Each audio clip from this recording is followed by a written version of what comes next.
Ah, o Paulo Souza aí, ó. Chega o técnico Paulo Souza. Vamos acompanhar, né? Vamos ver o Paulo aí.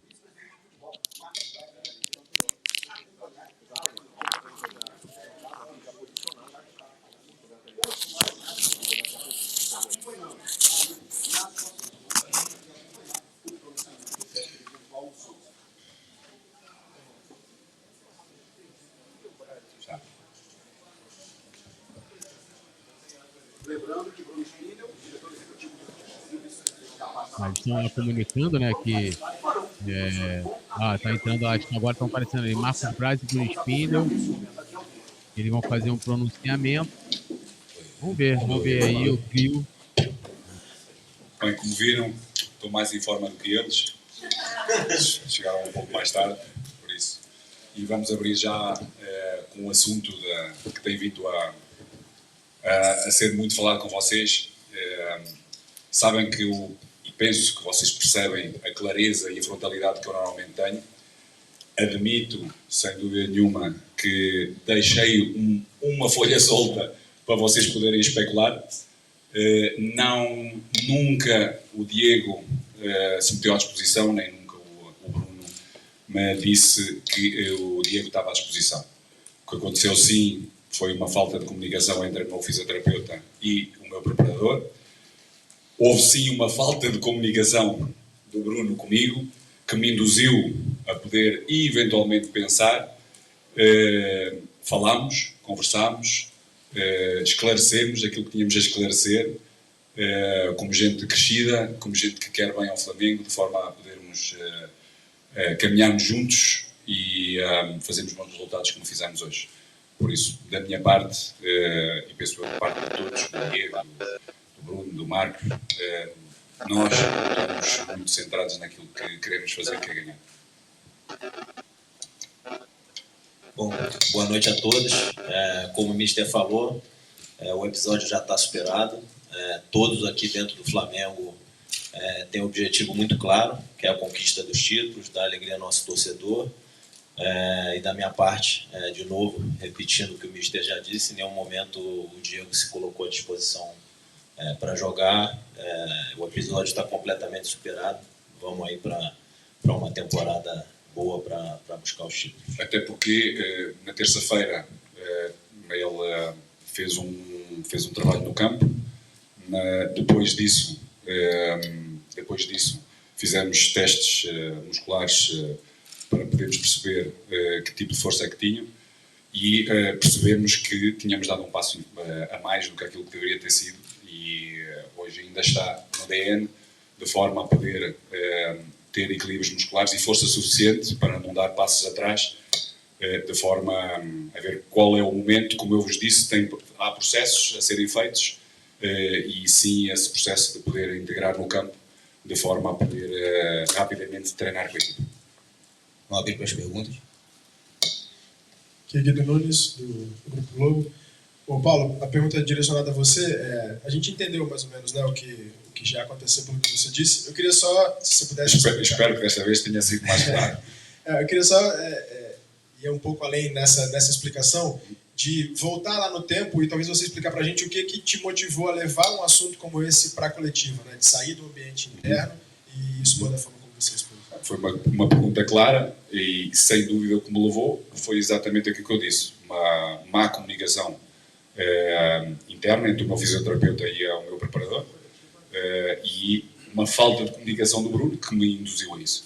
E eu, normalmente, como sou frontal e claro, não o fui tanto porque deveria ter falado com o Bruno, deveria ter falado com o Diego, de forma a perceber realmente aquilo que me passava na cabeça para não falar aquilo que vos disse na coletiva.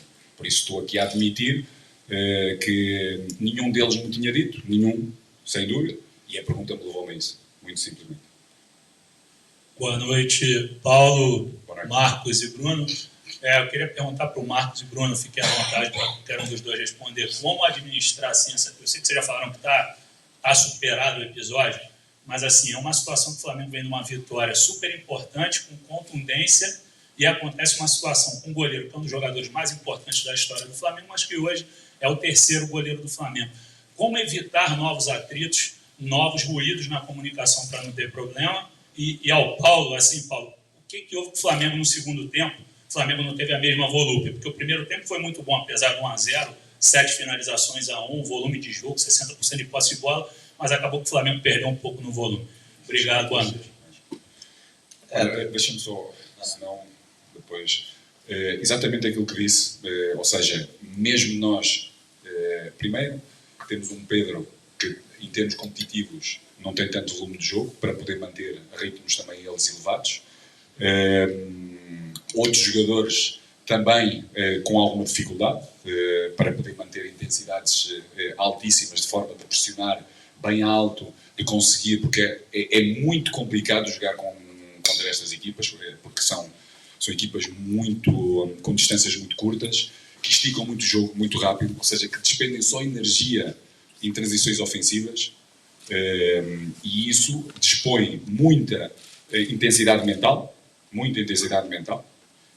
que também é cansaço para podermos tomar as melhores decisões. E claro, na primeira parte, o volume que nós tivemos, poderíamos já ter um maior controle do próprio resultado, isso não aconteceu, mas a equipa tem que estar de parabéns.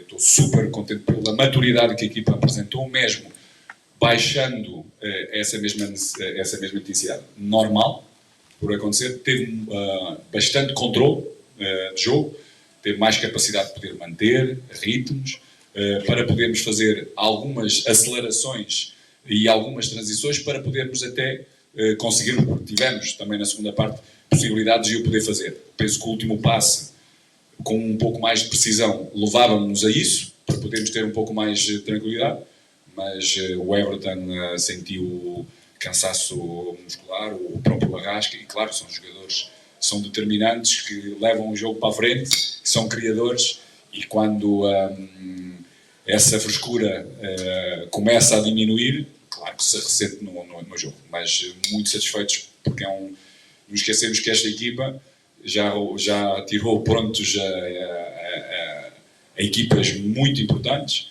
e é uma equipa muito difícil de conseguir uma vitória como conseguimos hoje. Fred, você se incomoda de repetir a pergunta para mim? A minha.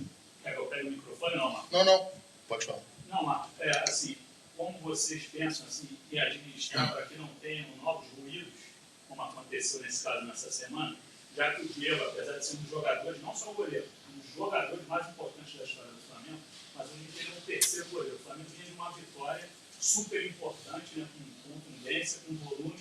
O Flamengo acabou tendo uma semana muito difícil depois de uma vitória que classificou o time antecipadamente. De que maneira vocês pretendem tentar minimizar esses conflitos no Flamengo, que precisa encontrar uma linearidade para avançar na temporada? Vamos lá. Primeiro, a importância do Diego, todos nós sabemos dela, sempre foi tratado aqui com muito respeito pelo Flamengo, principalmente por essa diretoria. Quando nós chegamos aqui, ele estava afastado por quase 3 meses, foi reintegrado no elenco e passou esses anos todos aqui. Quando tinha que jogar, jogava, e muito bem. Em relação à tua pergunta, eu acho que o ponto principal é evidente que se tinha um dia que não... Foi gol. Se teria um dia aqui no ano que a gente não precisaria desse problema, foi após o jogo que teve esse imbróglio. Como você falou, o Flamengo se classifica para outra fase da Libertadores, se classifica bem, mas nós já passamos por outros embróglios e a gente sempre tratou e conseguiu avançar e seguir em frente. Com certeza, o principal ponto é fazer tudo com transparência, com tranquilidade e, acima de tudo, com transparência. O ruído teve, está sendo bem explicado, não tem nenhuma desculpa para, usando esse ruído, o que aconteceu foi, de fato, uma falta de comunicação. E a gente está aqui se colocando exatamente para isso, para deixar claro que os objetivos do Flamengo no final da temporada, os objetivos de todas as pessoas que estão aqui são os mesmos, junto com os jogadores, junto com a diretoria, junto com a comissão técnica, que é ter um final de ano muito melhor do que foi o nosso início. Reiterar aqui a nossa posição do comando do Paulo, que desde sempre quis estar aqui, e é com respeito, com transparência e com muita tranquilidade que a gente vai tocar da maneira que tem que ser tocada, com transparência, e resolver os pontos que tiverem que ser resolvidos. Boa noite a todos. Boa noite. Aqui Cícero Melo, dos canais ESPN. Boa noite, Marcos, Bruno e Paulo. Para você, Marcos, eu queria um esclarecimento que você fizesse. Por que a diretoria do Flamengo demorou tanto para vir a público e, passados dias, ficou se arrastando essa história, polêmicas e especulações? Por que vocês, de imediato, não apagaram o incêndio, fizeram isso que estão fazendo hoje, que seria o mais certo, pelo que eu ouço falar, todo mundo dizendo, a diretoria não se posicionou, não ficou à frente do problema rapidamente para apagar o incêndio. E para o Paulo, por favor, o Diego Alves é um dos líderes do grupo, como o Diego Ribas e alguns outros jogadores. Você não teme que episódio como esse, e essa declaração que você deu, da forma que deu, possa, como se diz no Brasil, possa causar um problema no vestiário para você perder a confiança do grupo? Também não só aqueles que referenciou, mas é um dos jogadores de todo o elenco. E eu normalmente tenho como prática, ou seja, não sou uma pessoa rancorosa ou uma pessoa que pensa em tudo aquilo que possa vir a acontecer, e distingo muito bem as coisas. Para mim, o Flamengo, para mim, é mais importante, e já o disse várias vezes sobre isso, é mais importante que qualquer um de nós. E qualquer jogador, treinando e ganhando a minha confiança para jogar, vai ser relacionado e vai jogar. Por isso, tanto o Diego Alves como o Diego Ribas, que tem sido também utilizado ultimamente, porque treina, porque tem essa mesma confiança, dá-me confiança para eu poder pensar nele e para poder, com ele, juntamente com os outros, ganhar jogos. Cícero, o problema aconteceu na terça-feira à noite, bem tarde. Na quarta-feira era folga, e a gente precisava entender com clareza e com transparência o que de fato houve, para poder estar aqui, a todos vocês, a toda a torcida do Flamengo, dar as explicações corretas e plausíveis. Passou quinta, sexta, a gente entendeu o que era, e a gente rapidamente está aqui explicando para tudo isso. Tanto que talvez não seria o momento para eu e o Bruno estarmos aqui, porque é um pós-jogo, geralmente é o técnico que fala do jogo, do time, de todo o posicionamento, mas como a gente entendeu que deveria ter um esclarecimento claro e transparente, a gente fez logo isso, logo que a gente entendeu que poderia fazer. Talvez não seja no tempo que você entenda que deveria ser. Eu respeito, é uma nossa relação a longa data, eu respeito o teu posicionamento, mas no meu ver, a gente tinha que, primeiro, com calma, com tranquilidade, entender o processo todo para chegar aqui e dar as posições corretas, para não ter um outro problema de comunicação. Aqui, Marcos Coelho, Rádio Tupi, direcionar para o Paulo essa pergunta. O Paulo, é o segundo jogo consecutivo do Flamengo aqui no Maracanã, o segundo jogo que o Flamengo vence, o segundo jogo seguido sem ser vencido pelo ataque adversário, 2 vitórias sem sofrer gols, e 2 jogos com muitas vaias, algumas individuais, estamos vendo a situação do Hugo, e é nítido também, até na hora do telão, algumas vaias direcionadas a você também, algo que eu acho que na vida do treinador acontece. Enfim, eu queria te perguntar quando e como você acha que esse cenário pode se reverter, e se você acredita que em algum momento você vai sair do Maracanã depois de um jogo e a torcida gritando o teu nome, te ovacionando. Como você vê esse cenário atual e como você espera que seja no futuro? Bom, eu acho que isso já aconteceu. Ou seja, sair ou iniciar com o torcedor feliz. E a cantar também o meu nome. O torcedor é sempre soberano. Ele dita se está contente ou não está contente. Da minha parte, é trabalhar como sempre fiz, com muita honestidade, com tudo aquilo que é o meu conhecimento, meter sempre o Flamengo à frente de tudo para os poder render felizes. E dar consistência, porque cada vez tenho visto mais a nossa equipa, como iniciou exatamente a sua pergunta, consistente, a defender melhor, boas transições, boa intensidade, movimentos extraordinários, dinâmicas extraordinárias. Podemos fazer mais golos? Podemos. Já na terça-feira passada marcámos 3, mas podíamos ter marcado mais. As nossas distâncias cada vez mais reduzidas, com muita maturidade. Vamos ter algumas dificuldades em alguns jogos? Vamos ter, sem dúvida. Agora, a atitude que nós temos tido leva-nos, ou leva-me a pensar, que vamos ter muito em breve o nosso torcedor muito feliz. Aqui ao fundo, Flávio Vinick, do SBT. Queria saber se o Paulo Sousa sai satisfeito com o que viu hoje em campo. A vitória era o mais importante, porque a torcida acabou vaiando o time no fim. Agora, na sua opinião, sai daqui satisfeito por ter vencido? E a posição do time também no Campeonato Brasileiro se preocupa ou acha que é uma questão de tempo para o time se recuperar e pelo elenco que tem subir na tabela?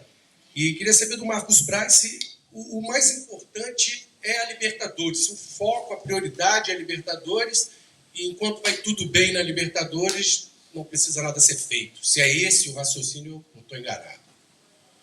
Bom, acho que eu respondi à sua pergunta na primeira do seu colega. Acho que a equipa esteve muito bem na primeira parte, muito bem, com intensidades altas, com criação, podemos fazer mais golos.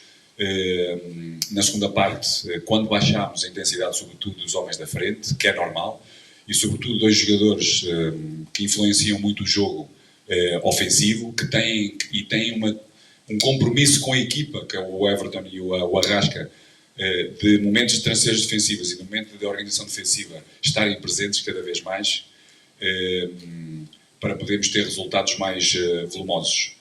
Tivemos condições para o poder ser e para podermos controlar muito melhor. A equipa controlou bem, mesmo na parte final, os tempos, de forma a podermos ter outros golos com transições ou com acelerações, com mudanças de velocidade no nosso jogo, entre o que é termos o controle do jogo e podermos acelerar, seja nos corredores, seja no corredor central, para podermos acelerar para fazermos golos. O último passo não foi feliz, desta vez, para podermos fazer mais golos e para podermos ter um maior controle. Por isso estou satisfeitíssimo com o resultado e estamos no caminho certo. Em relação à pergunta que se referiu às 2 principais competições, é evidente que não. O Campeonato Brasileiro é importante, é importantíssimo para todos nós. Ele não é maior nem menor do que a Libertadores. A gente... isso também é um pedido, uma determinação do presidente Landim, que a gente esteja sempre competindo em todas as competições para ganhar. E assim, até eu vou falar um ponto pessoal meu, que eu acho o Campeonato Brasileiro até mais charmoso. Graças a Deus, eu tive a oportunidade de, como vice-presidente, disputar 4 campeonatos brasileiros. Consegui ganhar 3 e 1 fui vice-campeão. Os 4 com 4 treinadores e comissão técnica diferente. Então, qual é o ponto disso aí? Nós iremos estar no Campeonato Brasileiro tentando ganhar, tentando tomar ponta do começo ao fim, sempre que possível, independente de nossa posição no Campeonato Brasileiro. Peço desculpa, eu não me lembro o seu nome. Flávio. Procura analisar os comportamentos táticos dos nossos adversários na Libertadores e no Brasileirão. Vai ter a resposta. Ou parte da resposta. Última pergunta. Boa noite, Vitor Lessa, Rádio Globo CBN. Marcos, primeiramente para você uma pergunta em relação ao episódio do... Tem cara de quem tem corpo para isso. Em relação ao episódio do...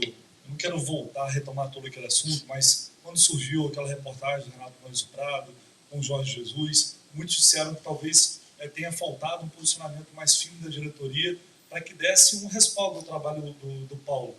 E eu queria só que você falasse sobre isso, se realmente o trabalho do Paulo está respaldado, independentemente dos resultados que possam ocorrer num curto prazo, falando num curto prazo, médio e longo prazo a gente não sabe, e se o Paulo se sente respaldado também pela diretoria para desenvolver o seu trabalho com os desafios que terá aí pela frente. Obrigado. Vê bem aqui o respaldo lateral. Hein?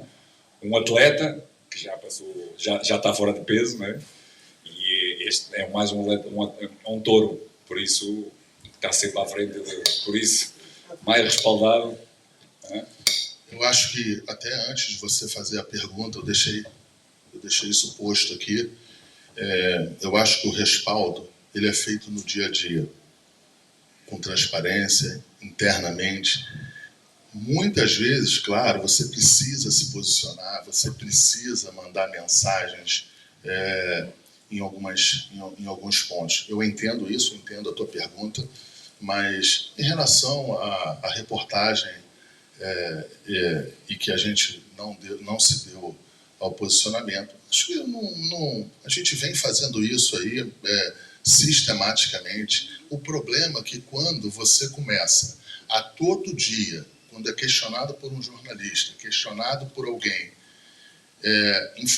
questionando o técnico, e se você sistematicamente precisa fazer essa reiteração, você começa até botar a questão da permanência do técnico em questão. Então, quando você também faz isso muitas vezes, eu acho que fica um pouco fora do tom. Eu tenho a consciência tranquila do meu trabalho no dia a dia para dar o respaldo possível que possa se dar ao treinador. E, mais uma vez, é um treinador em que a gente acredita e que estamos com ele. Então, encerrada a coletiva de imprensa.